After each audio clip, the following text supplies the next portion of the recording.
ویسے بھی حضور فرماتے ہیں کہ پیر دو طرح کے ہوتے ہیں، ایک وہ جو نعمت دلاتا ہے، ایک وہ جو نعمت والے کو دلا دیتا ہے۔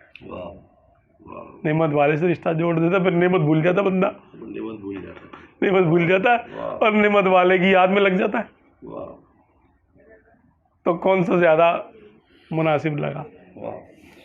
نعمت نہیں ملے گی اس کو، آیا تھا کسی کام سے اور اب وہ یہ کام ہی یاد نہیں رہا اس کو۔ نقی علی خان رحمۃ اللہ علیہ نے بھی فرمایا دعاؤں میں سے مستغرق ہو جاؤ کہ وہ حاجت بھول جاؤ، بس ہاں، رشتہ جڑ جائے کہ سب کچھ بھول جاؤ۔ ایک کام سے گئے تھے، ہر کام سے گئے، کیا بات، ایک کام سے گئے تھے، کام سے ہر کام سے گئے۔ کیا بات ہے۔ یہ صوفیہ کا ان کو کہا جاتا ہے کہ یہ دلوں کے شکاری ہوتے ہیں، ان معنوں میں کہ دلوں کو شکار کرتے ہیں،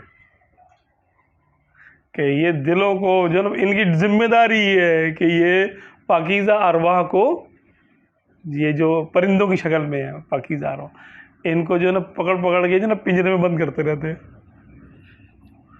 حب الہی کے پنجرے میں، کہ ان کو ادھر ادھر نہیں جانے دینا، ان کو دنیا میں نہیں لگانا، چھوڑو ان کو۔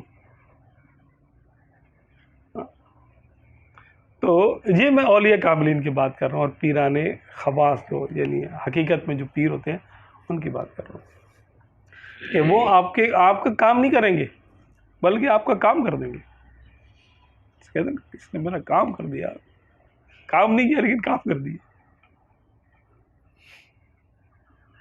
تو یہ کہ محبت سے جس کو اللہ کی محبت حاصل ہو گئی، اب اس کو باقی نعمت لے کے کیا کرے گا یار وہ۔ اچھا اگر نصیب میں ہوئی تو یہ مل ہی جائے گی، اس کے لیے کوئی دعاؤں کی حاجت تھوڑی ہے۔ کافروں کو نہیں ملتی یار نعمت، کیا ہم سے زیادہ ملتی ہے ان کو، بظاہر تو دنیا کی نعمتیں ہم سے زیادہ مل جاتی ہے نا۔ پھر تو ہم حب الہی کو اگر اپنا مقصد بنائے، حب رسول صلی اللہ علیہ وسلم کو اپنا مقصد بناتے ہیں، تو باقی نعمتیں تو سمجھ لیں کہ ایسے مل جاتی ہیں جیسے آپ چینی خریدنے جاتے ہیں تو آپ کو بوری ساتھ میں مل جاتی ہے۔ بوری تھوڑی خریدنے گئے تھے، چینی خریدنے گئے تھے، چینی تو ملی، ساتھ میں بوری مل گئی۔